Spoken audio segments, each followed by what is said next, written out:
وہ ایک چراغ ہاتھ میں لیے جنات کی گلی سے گزر رہی تھی۔ اس گلی میں مکمل طور پر اندھیرا چھایا ہوا تھا۔ رانی کے قدم ڈگمگا رہے تھے اور اس کا دل لرز رہا تھا۔ پورے شہر میں یہ بات مشہور تھی کہ کئی سالوں سے اس گلی میں کوئی نہیں گزرا۔ یہ گلی جنات کی گلی کہلاتی تھی۔ تبھی تو باہر بڑے حروف میں لکھا ہوا تھا کہ یہاں داخلہ منع ہے۔ رانی، اے رانی! کسی نے اسے پکارا تو اسے ایسے محسوس ہوا جیسے اس کی سانس رک چکی ہے۔ وہ گری تو چراغ بجھ گیا اور اندھیری گلی مزید ہیبت ناک ہو گئی۔ جس دن وہ کالج نہیں آتا تھا، رانی کا پورا دن اداس گزرتا۔ ان دونوں کی دوستی کو صرف 2 ماہ ہوئے تھے، لیکن رانی کو ایسا لگتا تھا کہ جیسے وہ صدیوں سے اس کے ساتھ ہے، ہر وقت اس کے خیالوں میں کھوئی رہتی، اور جب ماں اس کے لیے کوئی من پسند چیز بناتی تو سب سے پہلے آلیان کے لیے نکال کر رکھ دیتی اور کالج جاتے ہوئے اپنے ساتھ ضرور لے کر جاتی۔ اس وقت وہ بینچ پر اداس بیٹھی تھی کہ زیبا اسے دور سے دیکھ کر قریب آ گئی اور کہنے لگی، مجھے آج تم بہت اداس دکھائی دے رہی ہو، سب خیر تو ہے نا؟ رانی کہنے لگی، تمہیں میرے لیے فکر مند ہونے کی بالکل ضرورت نہیں ہے، سب ٹھیک ہے۔ اس نے یہ کہہ کر دوسری طرف منہ پھیر لیا، مگر زیبا اس کے قریب بیٹھ گئی اور بولی، تم مجھے اپنا دشمن مت سمجھو، اگر تمہیں کوئی بات پریشان کر رہی ہے تو مجھ سے کہہ سکتی ہو، آخر ہم دونوں کلاس فیلوز ہیں۔ زیبا نے اپنائیت بھرے انداز سے کہا، تو رانی نے اس کی جانب دیکھا اور بولی، ایسی کوئی بات نہیں ہے۔ زیبا وہاں سے چلی گئی، مگر رانی کے چہرے پر بے چینی دیکھ کر اس کے دل کو بڑا سکون ملا۔ وہ دل ہی دل میں آلیان اور رانی کی دوستی سے خار کھاتی تھی۔ اگلے روز آلیان آیا تو رانی بڑی بے چینی سے ملی۔ آخر تم نے کل چھٹی کیوں کی تھی؟ تم جانتے ہو کہ تمہارے بغیر میرا دل نہیں لگتا، آلیان نے کہا۔ دادی کی طبیعت ٹھیک نہیں تھی، ان کو اسپتال لے کر جانا تھا، سو مجھے چھٹی کرنا پڑی۔ رانی کہنے لگی، میں ان سے ملنے کے لیے جانا چاہتی ہوں، اسی بہانے تم مجھے اپنے گھر والوں سے بھی ملوا دینا۔ تم انہیں بتانا کہ میری امی اپنے وقت کی مایا ناز گلوکارہ رہ چکی ہیں۔ رباب نور کو کون نہیں جانتا، سب کو معلوم ہوگا تو بہت خوش ہوں گے۔ آلیان نے ہاتھ کے اشارے سے اسے مزید کچھ کہنے سے روکا اور بولا، یہ سب کہنا آسان نہیں ہے رانی، دراصل ہمارے گھرانے میں گانا گانے والوں کو اچھا نہیں سمجھا جاتا، پلیز دل چھوٹا مت کرنا، مگر یہ حقیقت ہے، اور یہ بات میں اپنے گھر والوں کو ہرگز نہیں بتاؤں گا، کبھی ملاقات ہو تو اس بات کا ذکر بھولے سے بھی مت کرنا۔ رانی ایک دم اداس ہو گئی۔ اس کے لیے یہ بات باعث فخر تھی کہ وہ ملک کی ایک مشہور گلوکارہ رباب نور کی بیٹی تھی۔ آج تک اس نے جہاں کہیں بھی اپنا تعارف کروایا تھا، اپنے ساتھ مل کر ماں کے کام کا حوالہ ضرور دیا تھا۔ رباب نور نے اپنی جوانی اور عروج کے دنوں میں شوبز انڈسٹری کو خیر بات کہہ دیا تھا، کیونکہ اسے گلے کا کینسر ہو گیا تھا اور وہ اپنی حسین آواز کے سرخ ہو بیٹھی تھی۔ ایک مشہور شخصیت کی بیٹی ہونے کی وجہ سے سب اسے رشک بھری نگاہوں سے دیکھتے، مگر آج آلیان نے اسے جیسے بہت اونچائی سے نیچے کی راہ دکھائی تھی۔ اس نے خود کو سنبھالا تو چہرہ زرد ہو گیا۔ پاس سے گزرتی زیبا نے پوری بات سن لی تھی اور ساتھ ہی رانی کے چہرے پر پھیلے پھیکے رنگ دیکھ کر اس کے دل کی گہرائیوں تک سکون سرایت کر گیا۔ مجھے کچھ نوٹس خریدنے، ہم پھر ملیں گے، یہ کہہ کر آلیان چلا گیا۔ اسے احساس سے نہیں ہوا کہ رانی کی آنکھوں میں آنسو بھی آئے تھے، جنہیں اس نے بے دردی سے اپنی ہتھیلی سے رگڑ ڈالا۔ اس روز وہ گھر آئی تو اماں نے پوچھا، کیا بات ہے بچے، سب خیر تو ہے نا؟ رانی نے مسکرا کر کہا، میں ٹھیک ہوں، بس ذرا سر میں درد تھا۔ اماں کو تسلی بخش جواب دینے کے بعد وہ اپنے کمرے میں آ کر بیٹھ گئی اور اپنی آنے والی زندگی کے بارے میں سوچنے لگی۔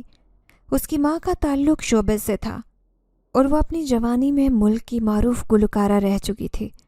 اس کا باپ ایک بزنس مین تھا۔ ان دونوں کی محبت کی شادی تھی۔ ماں کو شادی کے بعد گلے کا کینسر ہوا تو اسے شعبے سے کنارہ کرنا پڑا۔ طویل عرصہ علاج کروانے کے بعد رباب نور اپنی گائیکی کا ہنر کھو چکی تھی، مگر اس نے خود کو سنبھال لیا اور شوہر اور بیٹی کے ساتھ اپنا دل لگا لیا۔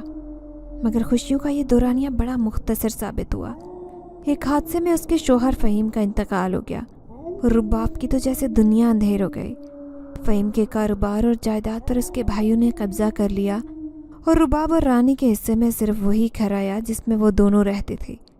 رباب گھر میں کپڑے بیچتی تو ان دونوں کا گزارا ہوتا۔ رانی کالج جانے لگی تو اس کی دوستی آلیان سے ہوئی جو جلدی پسندیدگی میں بدل گئی۔ وہ دونوں ایک دوسرے کو بہت پسند کرتے تھے، لیکن یہ بات ان کی کلاس فیلو زیبا کو پسند نہیں تھی۔ اس نے بہت کوشش کی کہ آلیان کو اپنی جانب راغب کر سکے مگر ناکام رہی۔ زیبا کے والد جنات کے ذریعے کچھ طاقتیں رکھتے تھے، سو اسے پورا یقین تھا کہ وہ اپنی محبت کو پا لے گی۔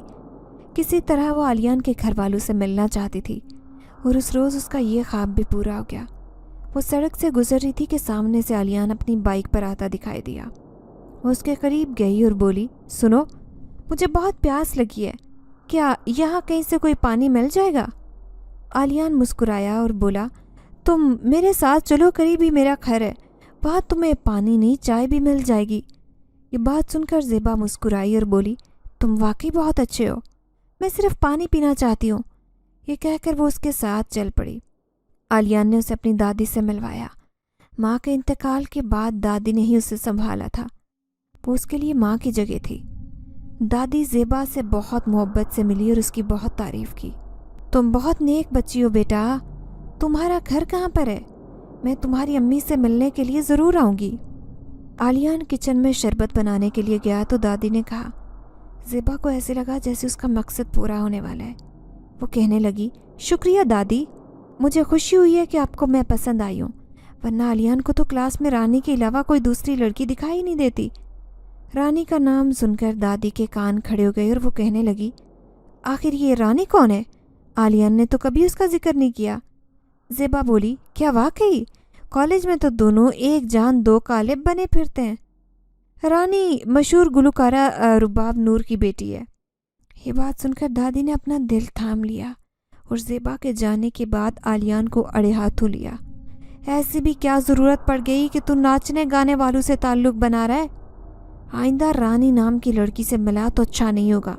میں جلدی تیرے لیے لڑکی کی تلاش شروع کرتی ہوں۔ دادی نے کہا تو آلیان کو زیبا پر بڑا غصہ آیا، جو دادی کے سامنے اس کا راز فاش کر کے چلی گئی تھی۔ اس نے دادی کو سمجھایا کہ وہ آئندہ رانی سے نہیں ملے گا۔ اگلے دن اس نے رانی سے صاف کہہ دیا کہ رانی، یہ سچ ہے کہ میں تم سے محبت کرتا ہوں، مگر تمہیں پانا میرے بس کی بات نہیں ہے، میں تمہیں اپنا نہیں سکتا۔ اگر گھر پر ضد کر کے تم سے شادی کر بھی لوں تو بعد میں وہ عزت نہیں دلا سکوں گا جس کے تم حقدار ہوگی۔ رانی یہ بات سن کر رونے لگی اور بولی، اگر مجھے راستے میں چھوڑنا تھا تو آپ نے مجھ سے اظہار محبت کیوں کیا تھا؟ رانی نے بڑی منت سماجت کی مگر آلیان پر کوئی اثر نہیں ہوا اور اس نے رانی کو مکمل طور پر نظر انداز کرنا شروع کر دیا۔ رانی اداس رہنے لگی۔ زیبا دل ہی دل میں بہت خوش تھی کہ جو شخص اس کا نہیں ہو سکا وہ زیبا کا بھی نہیں ہوا۔ پڑھائی مکمل ہوئی اور سب اپنی منزلوں کی طرف چل پڑے۔ آلیان کی نوکری لگ چکی تھی۔ دادی بہت بیمار رہنے لگی۔ وہ چاہتی تھی کہ وہ جلد از جلد آلیان کی شادی کر دیں اور اس کی دلہن گھر آ کر گھر سنبھال لے۔ دوسری طرف رانی آلیان کی یاد میں تڑپ رہی تھی۔ اس نے اس دشمن جان سے ملنے کی بہت دعائیں کی مگر سب رائے گاں گئی۔ اس روز وہ پارک میں چہل قدمی کر رہی تھی کہ اسے زیبا دکھائی دی۔ وہ دوڑ کر اس کے قریب آئی اور کہنے لگی، کیا تم اور آلیان شادی کر چکے ہو؟ رانی نے انکار میں سر ہلایا تو وہ کہنے لگی، او، وہ مجھے پہلے دن سے دھوکے باز لگتا تھا، مگر تم اس کی حقیقت نہیں جان سکی کیونکہ تم تو بہت بھولی بالی ہو۔ میں نے تمہیں اپنی دوست مانا ہے اور میں اپنے بابا سے کہہ کر ایسا عمل کرواؤں گی کہ وہ خود تمہیں اپنی دلہن بنانے کے لیے بے تاب ہو جائے گا۔ رانی کی آنکھیں ایک دم سے چمک اٹھی اور بولی، کیا واقعی؟ زیبا مسکرائی اور بولی، بالکل، تم فکر مت کرو اور کل شام میرے گھر آنا، میں تمہیں اپنے بابا سے ملواؤں گی۔ رانی بہت خوش تھی کہ شاید اب وہ اپنی محبت کو پا سکے۔ دوسری طرف زیبا گھر جا کر بابا کو پوری بات بتا کر کہنے لگی، بابا، وہ لڑکی کل خود یہاں چلی آئے گی، اس کے ساتھ بہت اچھا برتاؤ کرنا ہے، مگر عمل ایسا کرنا کہ وہ کبھی آلیان کے سامنے بھی جائے تو وہ اسے پہچان نہ سکے۔ اس کے بابا نے کہا، کسی کا برا چاہنا اچھی بات نہیں ہے بیٹی۔ زیبا ناراض ہو گئی اور بولی، آپ میری محبت کی شدت سے واقف ہیں بابا، میں ہر صورت رانی کو آلیان کی زندگی سے باہر نکالنا چاہتی ہوں، اس کے بعد ہی میں اپنا راستہ ہموار کروں گی۔ آپ تو جانتے ہیں کہ رانی آلیان کی پہلی محبت ہے اور میرے اور آلیان کے درمیان آنے والے رشتے کو خراب کرنے کا سب سے بڑا خطرہ یہی ایک لڑکی ہے۔ وہ باپ تھا بیٹی کی ضد کے سامنے ہار گیا اور بولا، تم بے فکر رہو، رانی کو راستے سے ہٹا دوں گا، آلیان دوبارہ اس کا نام بھی نہیں لے سکے گا۔ زیبا کو بہت خوشی ہوئی اور کہنے لگی، جس روز رانی اس کے دل سے مکمل طور پر نکل جائے گی اسی دن میں آلیان کی زندگی کا حصہ بن جاؤں گی۔ زیبا کے بابا اپنی بیٹی کی خوشیوں کی خاطر خود غرض بن گئے اور اگلے روز رانی جب ان کے گھر آئی تو اسے بڑی محبت سے بٹھایا گیا۔ رانی دل ہی دل میں شرمندہ تھی کہ وہ کبھی زیبا کے خلوص کو نہیں پہچان سکی۔ زیبا اسے اپنے بابا کے کمرے میں لے گئی جہاں وہ ہل ہل کر کچھ پڑھ رہے تھے۔ بابا، یہ میری دوست رانی ہے، یہ اپنی محبت کو پانا چاہتی ہے، اس کے ہمراہ اپنے کسی غلام جن کو روانہ کر دیں جو اسے آلیان سے ملوا سکے۔ زیبا کے بابا نے ایک ہاتھ بلند کر کے اسے مزید کچھ کہنے سے روکا اور ڈرامائی انداز میں بولے، تو محبت کا معاملہ ہے۔ اس بار زیبا خاموش رہی اور رانی نے جھکی نظروں کے ساتھ سر ہلا دیا۔ کچھ دیر بعد بابا نے کچھ پڑھ کر رانی پر دم کیا اور پھر ایک چراغ دے کر کہنے لگے، کالی حویلی کو تو جانتی ہوگی؟ رانی بولی، جی، اس طرف اماں کی ایک گہری سہیلی رہتی ہے، مجھے وہاں کا راستہ بڑی اچھی طرح سے معلوم ہے۔ بابا نے کہا، ٹھیک ہے، یہ چراغ جلا کر جنات والی گلی سے گزرنا، اس گلی کے آخر میں ایک قبر سی بنی ہوئی ہے، مگر ڈرنا مت، در حقیقت وہ ایک چھوٹا سا محل ہے، وہاں تمہیں کچھ جنات ڈرائیں گے مگر تم بغیر ڈرے یہ چراغ پوری رات وہاں جلا کر رکھنا، صبح ہونے پر یہ چراغ خود ہی بجھ جائے گا اور ساتھ ہی تمہارا محبوب تمہارے پاس ہوگا۔ رانی نے آگے بڑھ کر چراغ تھام لیا اور بولی، اگر یہ چراغ مجھے میرے محبوب سے ملوا سکتا ہے تو میں اپنی جان سے بھی زیادہ عزیز رکھوں گی۔ یہ کہہ کر وہ چل پڑی۔ وہ ایک چراغ ہاتھ میں لیے جنات کی گلی سے گزر رہی تھی۔ اس گلی میں مکمل طور پر اندھیرا چھایا ہوا تھا۔ رانی کے قدم ڈگمگا رہے تھے، اس کا دل لرز رہا تھا۔ پورے شہر میں یہ بات مشہور تھی کہ کئی سالوں سے اس گلی سے کوئی نہیں گزرا۔ یہ گلی جنات کی گلی کہلاتی تھی، تبھی تو باہر بڑے حروف میں لکھا ہوا تھا کہ یہاں داخلہ منع ہے۔ رانی، اے رانی! کسی نے اسے پکارا تو اسے ایسے محسوس ہوا کہ جیسے اس کی سانس رک چکی ہے۔ اس کے قدم ڈگمگائے، وہ گری تو چراغ بجھ گیا اور اندھیری گلی مزید ہیبت ناک ہو گئی۔ اس نے اٹھنے کی کوشش کی مگر چراغ اٹھانے کی کوشش میں وہ دوبارہ گر پڑی۔ کسی نے اس کا ہاتھ پکڑ کر اسے اٹھانا چاہا۔ رانی نے اندھیرے میں اٹھانے والے کو دیکھا جس کا ڈراؤنا چہرہ اندھیرے میں مزید ہیبت ناک دکھ رہا تھا۔ میرا چراغ بجھ گیا، اسے صبح تک روشن رکھنا تھا، رانی نے روتے ہوئے کہا تو جن بولا، پریشان مت ہو، چراغ کا کیا ہے، یہ دوبارہ روشن ہو جائے گا، تو اپنا سفر جاری رکھ۔ جس کی بات سن کر رانی چل پڑی۔ اس کو خوف محسوس ہو رہا تھا، چراغ کے لیے الگ سے فکر مند تھی۔ وہ پرانی قبر کے سامنے جا کر رکی تو اس نے دیکھا کہ دور سے بظاہر ایک قبر نظر آنے والی یہ جگہ ایک چھوٹا سا کھنڈر نما گھر تھا جہاں ایک چھوٹا سا دروازہ لگا ہوا تھا۔ اس نے دروازے پر ہاتھ رکھا تو کھلتا چلا گیا۔ اندر بہت ساری جھاڑیاں تھیں، جہاں قدم رکھا تو اس کے پاؤں زخمی ہونے لگے، مگر اس نے ہمت نہیں ہاری۔ آلیان کو پانے کے لیے وہ یہاں تک پہنچ گئی تھی، اب واپس نہیں پلٹنا چاہتے تھے۔ دوسری طرف زیبا مٹھائی اور پھولوں کا گلدستہ لے کر آلیان کے گھر پہنچی تو اس کی بیمار دادی نے اس کا استقبال کیا۔ وہ کبھی کبھار ان سے ملنے کے لیے آتی تھی، مگر آج اس کی انوکھی تیاری دیکھ کر دادی حیران رہ گئی۔ اس سے پوچھا، آج تو زیبا بیٹی بہت خوبصورت کپڑے پہن کر آئی ہے، ضرور کوئی خاص بات ہے؟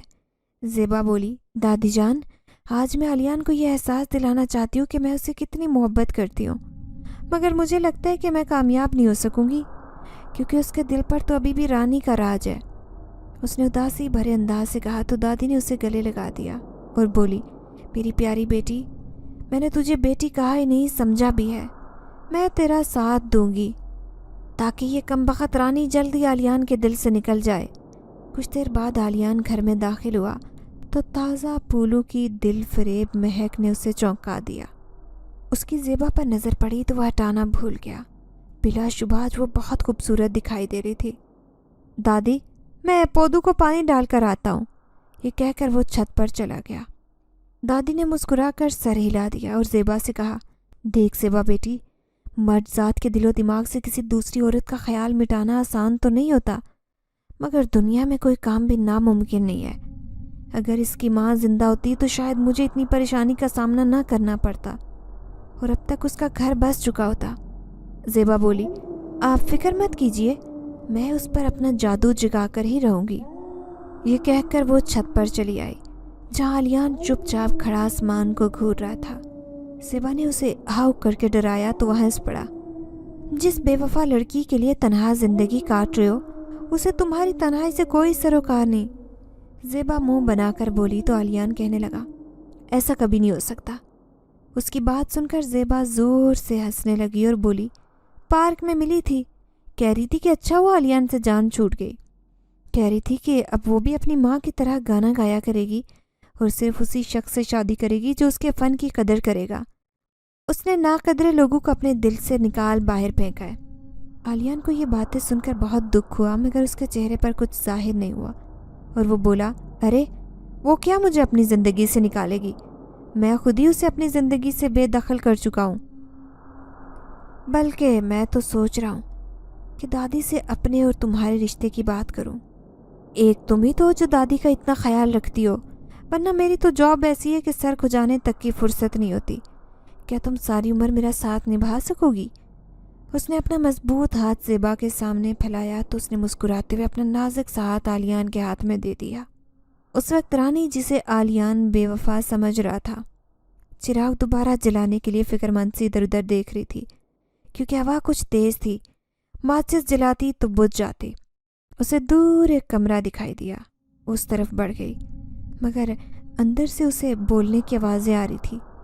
رانی اس انتظار میں باہر ہی کھڑی رہی کہ جب اندر خاموشی ہوگی تو وہ دروازے پر دستک دے کر اندر چلی جائے گی، مگر اندر سے آتی آوازوں نے اس کی جان نکال دی۔ 2 دن کے کھانے کا بندوبست تو ہو گیا ہے، بیچاری واپس جانے کے چکر میں تھی۔ چراغ بجھا تو اس کی امید کا دیا بھی بجھ گیا، مگر میرے کہنے پر دوبارہ چل پڑی۔ ایک جن کی بات سن کر دوسری جنات بے ہنگم انداز میں کہکا لگا کر ہنس پڑے۔ اپنی جان کی فکر ہوئی تو رانی بھول گئی کہ اس کے ہاتھ میں کوئی چراغ ہے اور وہ اپنی محبت کو پانے کے لیے یہاں آئی تھی۔ چراغ اس کے ہاتھ سے چھوٹ کر گر پڑا۔ وہ سمت کا تعین کیے بغیر دوڑتی چلی گئی۔ اس کے پاؤں زخمی ہو رہے تھے مگر اسے کسی کی پرواہ نہیں تھی۔ اس وقت اس کی آنکھوں کے سامنے صرف اپنی ماں کا چہرہ گھوم رہا تھا جو ہر آہٹ پر بیٹی کی رات تک رہی ہوگی، اور اگر وہ واپس نہ جاتی تو اس کی ماں تو جیتے جی مر جاتی۔ زمین کے اندر موجود یہ خفیہ دنیا بڑی عجیب تھی۔ یہاں کسی انسان کا گزر نہیں تھا۔ اگر اسے یہاں کچھ ہو جاتا تو اس کے لیے کوئی دوسرا مدد کے لیے بھی نہ آتا۔ رانی کافی دور تک دوڑتی ہوئی آئی۔ ارد گرد دیکھا تو وہ ایک گھنا جنگل تھا۔ رانی کی نظر اپنے پاؤں پر پڑی۔ چپل تو کب سے ٹوٹ کر نہ جانے کہاں گر چکی تھی۔ پاؤں میں کانٹا چبھا تو لہو بہنے لگا۔ سنسان اور خالی جنگل دیکھ کر رانی نے دل ہی دل میں یہ سوچ کر خدا کا شکر ادا کیا کہ کم سے کم یہاں اس کی عزت تو محفوظ تھی۔ مگر اگلے چند منٹ بعد یہ اس کی سب سے بڑی غلط فہمی ثابت ہوئی۔ سامنے سے ڈاکو کا ایک گروہ چلایا۔ وہ لوگ آپس میں ہنسی مذاق کر رہے تھے۔ یہ 5 لوگوں کے مشتمل گروپ تھا۔ چہرے سے چور اچکے اور بدمعاش لگ رہے تھے۔ رانی کے اندر اب اتنی ہمت نہیں تھی کہ مزید دوڑ سکتی۔ اس نئی مصیبت سے بچنے کے لیے وہ صرف دعا کر رہی تھی۔ اس کے آنسو تھمنے کا نام ہی نہیں لے رہے تھے۔ وہ لنگڑاتی ہوئی چل رہی تھی۔ ڈاکو قریب آتے جا رہے تھے۔ اب ان کی آوازیں صاف سنائی دیتی تھی۔ واہ استاد، کیا خوبصورت جگہ ہے۔ زمین کے نیچے ایسی خوبصورت جگہ مل جائے گی اندازہ نہیں تھا۔ اب واردات کے بعد یہاں آ کر ہی لوٹے ہوئے مال کا بٹوارا کریں گے تاکہ پولیس کی پانچ سے دور رہیں۔ ایک ڈاکو تیز آواز میں کہہ رہا تھا۔ اسی وقت دوسرے ڈاکو کی نظر رانی پر پڑی اور وہ بولا، دولت کا بٹوارا تو بعد میں کریں گے دوست، ابھی جو پھل دکھائی دے رہا ہے پہلے اس کے بٹوارے کی فکر کرو۔ اس نے انگلی کے اشارے سے رانی کی طرف سب کی توجہ دلائی تو خوشی کے مارے سب کی باتیں کھل گئی۔ قسمت ایسے بھی مہربان ہوتی ہے۔ واہ بھائی واہ، ایک خوبصورت جنگل اور اس میں ملے ایک حسین دوشیزہ، واہ۔ ان کی آوازیں رانی کی سماعت میں زہر گھولنے لگی۔ اس کا جی چاہا کہ زمین پھٹے اور وہ اس میں سما جائے۔ وہ دوڑنے سے قاصر تھی ورنہ وہ دوڑ کر خود کو بچانے کی کوشش ضرور کرتی۔ اس نے ایک قدم اٹھایا تو پاؤں سے شدید قسم کی ٹیسیں اٹھنے لگی۔ اس کے منہ سے سسکی نکلی اور آنکھ سے آنسو دعا بن کر گالوں پر بکھرے۔ اے حسین لڑکی، اس کے قریب آ کر ایک ڈاکو نے کہا تو رانی ایک بے جان مورت کی طرح لہرا کر زمین پر آ گری۔ پھر اسے کچھ ہوش نہیں رہا۔ عالیان اور زیبا نے شادی کا فیصلہ کیا تو دادی بہت خوش ہوئی۔ اسی وقت انہوں نے اپنی انگلی سے سونے کی انگوٹھی نکالی اور عالیان کے ہاتھ میں پکڑا دی۔ یہ انگوٹھی اپنی ہونے والی دلہن کو پہنا دو، دادی نے کہا تو عالیان نے مسکراتے ہوئے انگوٹھی تھامی اور شوق نظروں سے زیبا کی طرف دیکھا جو اب شرما رہی تھی۔ آج وہ خود کو دنیا کی سب سے خوش قسمت لڑکی تصور کر رہی تھی۔ ایک لڑکی کو اجاڑ کر وہ اپنے خوابوں کا محل تعمیر کرنے چلی تھی، اس بات سے بے خبر کہ قدرت اچھے اور برے اعمال کا نتیجہ بھی اسی دنیا میں دیتی ہے۔ خیر، عالیان نے انگوٹھی پہنائی تو دادی کے گلے لگ گئی وہ اور بولی، آئی لو یو دادی، اگر آپ میری حمایت نہ کرتی تو شاید عالیان کو تو کبھی شادی کا خیال نہیں آتا۔ وہ اٹلا کر بولی تو عالیان بھی ہنس پڑا۔ آج رانی اس کے دل و دماغ سے مکمل طور پر نکل چکی تھی۔ اس کی نئی زندگی شروع ہو گئی تھی جہاں صرف زیبا کا راج تھا۔ رانی کا اس کی زندگی سے کوئی تعلق نہیں تھا۔ اس کے باوجود وہ اس شخص کی محبت میں گرفتار جنگل میں بے ہوش پڑی تھی، ڈاکو سے مفت کا مال سمجھ کر لوٹنے کے چکر میں تھے۔ اب اسے ہوش میں لانے کے لیے اس کے منہ پر پانی ڈال رہے تھے۔ اسی وقت درخت پر سے ایک موٹا سا ناگ نیچے گرا۔ اس نے ڈاکو کے پاس گولائی میں گھیرا بنا لیا۔ اتنے موٹے تازے اور خوفناک ناگ کو دیکھ کر ان کی سٹی گم ہو گئی۔ رانی کو چھوڑ کر انہیں اپنی جان کے لالے پڑ گئے۔ اے لڑکی، ہم نے تم پر غلط نظر رکھی، خدا کے لیے ہمیں معاف کر دو۔ ہم آئندہ کبھی اتنا گھٹیا پن نہیں دکھائیں گے، کسی طرح ہمیں اس مصیبت سے چھٹکارا دلا دو۔ وہ سب رانی کی منت کرنے لگے۔ وہ سمجھ رہے تھے کہ رانی کے پاس غیر معمولی طاقت ہے، تبھی تو اتنا بڑا ناگ اس کی مدد کو آ گیا۔ ڈاکو روتے رہے اور فریاد کرتے رہے، مگر رانی نے تو آنکھیں کھول کر نہیں دیکھا۔ ناگ باری باری ہر ڈاکو کو ڈھسنے لگا۔ اس کا زہر بہت تکلیف دہ تھا، ہر ڈاکو تکلیف سے تڑپتا، اور جب آخر میں ان کا سردار باقی بچا تو وہ روتے ہوئے بولا، میں اپنی ماں کی پہلوٹی کی اولاد ہوں۔ میں نے سن رکھا ہے کہ اگر سانپ پہلوٹی کی اولاد کو ڈھس لے تو وہ خود بھی زندہ نہیں بچتا۔ اگر تم اپنی جان کے دشمن ہو تو مجھے کاٹ لو، اگر تم مجھے نہیں ڈھستے تو میں آج اپنا سارا مال یہیں چھوڑ کر چپ چاپ اپنے ساتھیوں کے ساتھ یہاں سے چلا جاؤں گا۔ رات گہری ہوتی جا رہی تھی۔ چاند کی روشنی میں جنگل ایک عجیب منظر پیش کر رہا تھا۔ ڈاکو کا سردار اپنا سارا مال و زر چھوڑ کر اپنے ساتھیوں کو لے کر جا چکا تھا۔ رانی کی آنکھ کھلی تو اس نے خود کو مخملی بستر پر دراز پایا۔ اس کے پاس ڈاکو کا چھوڑا ہوا مال اور زیورات پڑے ہوئے تھے۔ ابھی کچھ ہی دیر گزری تھی کہ کوئی کمرے میں داخل ہوا، جسے دیکھ کر رانی کا منہ کھلے کا کھلا رہ گیا۔ رانی اپنی ماں کو یہ کہہ کر گھر سے نکلی تھی کہ وہ جلد گھر لوٹ آئے گی، مگر رات کے 4 بج رہے تھے، مگر رانی کا کہیں نام و نشان نہیں تھا۔ ایک وقت تھا کہ رانی کی ماں رباب رات گئے تک ناچ گانوں کی محفلوں کا حصہ رہتی، مگر جب سے وہ گھر میں محدود ہوئی تھی اور اس نے بیماری میں وقت کاٹا تھا تب سے بیچاری بہت حساس ہو گئی تھی، اور اولاد کے معاملے میں تو ہر ماں ہی بہت حساس دل رکھتی ہے۔ وہ بیٹی کی رات تکتے ہوئے گلی میں بیٹھی رو رہی تھی، اگر تو میری زندگی میں بیٹی نہ رہی تو میرے پاس کچھ بھی نہیں بچے گا۔ میری بچی لوٹ آ، تیری ماں بڑی شدت سے تجھے پکار رہی ہے۔ وہ روتے ہوئے خود کے ساتھ سرگوشیاں کر رہی تھی۔ قریب سے ایک نوجوان لڑکا گزرا تو اس نے پوری بات سن لی اور رک کر کہنے لگا، کیا بات ہے ماں جی، کیا میں آپ کی کچھ مدد کر سکتا ہوں؟ رباب ہمدردی کے 2 بول کر پگھل گئی اور اجنبی کو سارا قصہ سنا دیا۔ وہ اپنی محبت کے لیے پاگل ہے۔